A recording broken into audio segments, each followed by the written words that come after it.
I think I was in my 40s before I would really call it art. I was so humble. I really was. Um, I didn't have any training. Oktaha school was just, in elementary school when you get to draw something special for Valentine's Day or Christmas and things, I love that. And I found out that my second grade teacher had kept the work that I had done back then and would show it to each year of her classes. She showed it to my sons when they were in her class later. But um, as far as artwork, I didn't. I always liked to draw, and didn't have much. I didn't have anybody to teach me anything. Just drew a lot, and then I guess when I really got serious about it was when I took a tole painting class. You know what that is?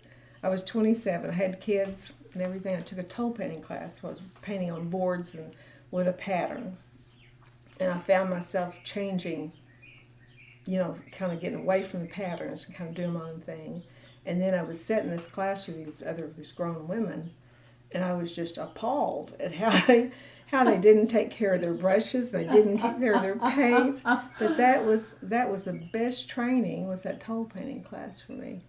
I learned so much about handling oil paints, and it was really a good experience. And after that, I thought, well, maybe I'm just a little more serious than most people are about this. So, it sounds like an artist and caring so that's about when I how they... applied to Bacone College and got a scholarship.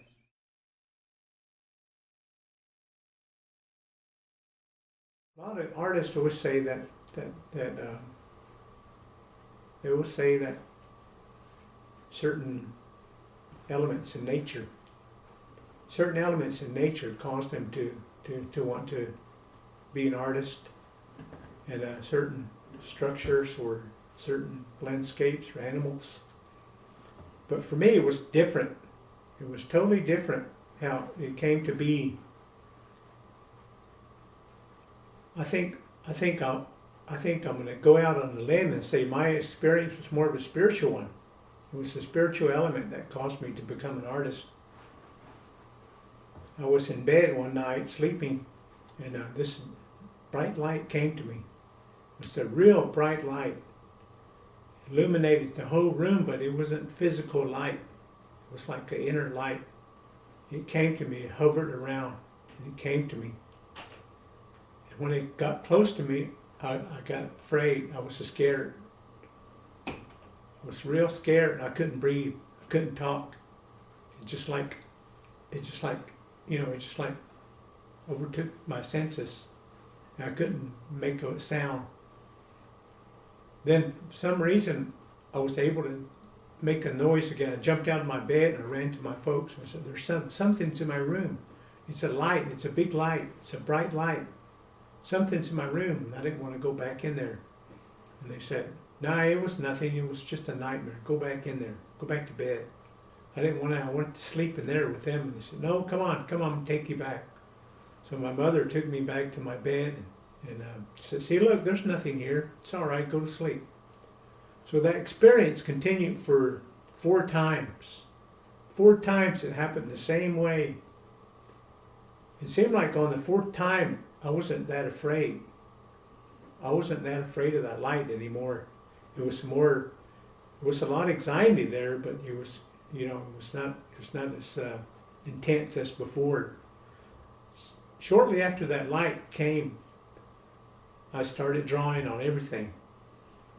I drew and drew and drew. I drew on boxes. I drew on anything that had a smooth surface on it. I just drew. I just continued to draw on everything I could get my hands on.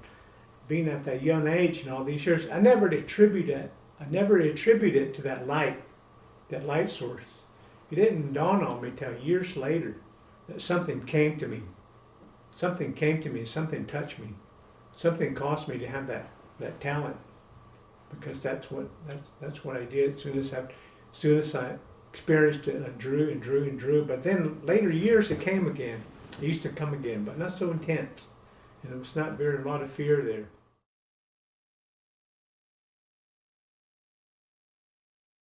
I had a piece of bark mammoth ivory that I'd cut off. It had some bad cracks in it. I thought I could never use that, so I sawed it off, and I had it laying around and started throwing it away. And I got thinking, I could seal them cracks up, you know. And this a neat looking piece had beautiful color to it, and the way it come out, the top had actually been broken off, and it looked just like a rocky mountain there. And I've got it up there. It's maybe 3 inches by 4.5 or something like that. And I thought, so I did this old mountain man on it. And I put a little kind of grin on his face, not mean and gruff like a lot of them are, you know, a little sneaky kind of grin on this old man. Well, I thought, well, I got a title list on the way to town. I was trying to hurry up and get it up here so I could have it for this weekend.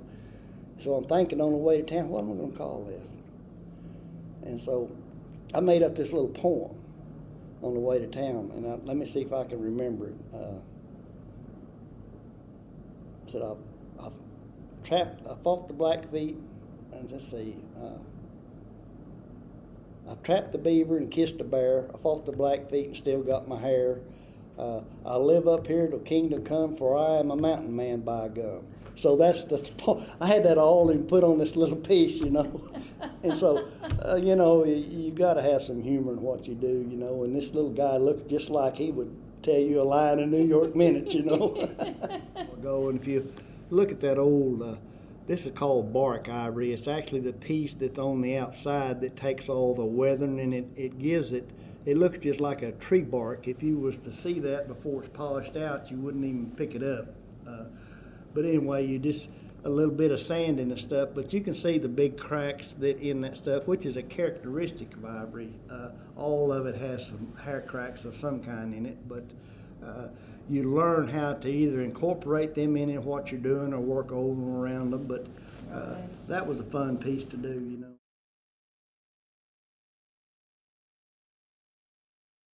Well, I love humor, and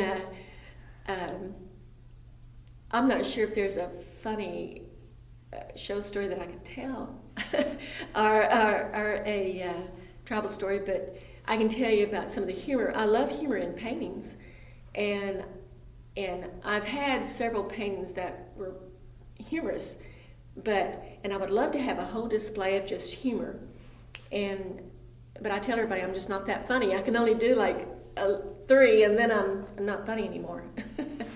But I had one that I had a little baby raccoon and a can of Libby's corn. So you know what the title was. And the titles I think are really important too. I call it Cancun, and I spelled it Cancun. Well, I had it at the same time I had Custer's Last Stand. Oh. And Custer's Last Stand, I had a hard time finding these because it's politically incorrect, little plastic cowboys and Indians like you would buy. I still have them because I saved them. I may need them again. But I painted one little plastic cowboy. I think he was green. Then I had these rows of Indians, red, yellow, and blue. And I had done, it was a huge painting, and I had some, it looked like tulle leather, but I called it Custer's Last Stand. They were all aiming at him. But I've had several really funny. I have one called There's a Hair in My Soup. Yes, and, I think I had one, it was Old Wives' Tales. It was just 3 women bending over, picking up logs. It was, I mean, but people love humor. And I've noticed a lot of humor in Native work, and that's a good thing.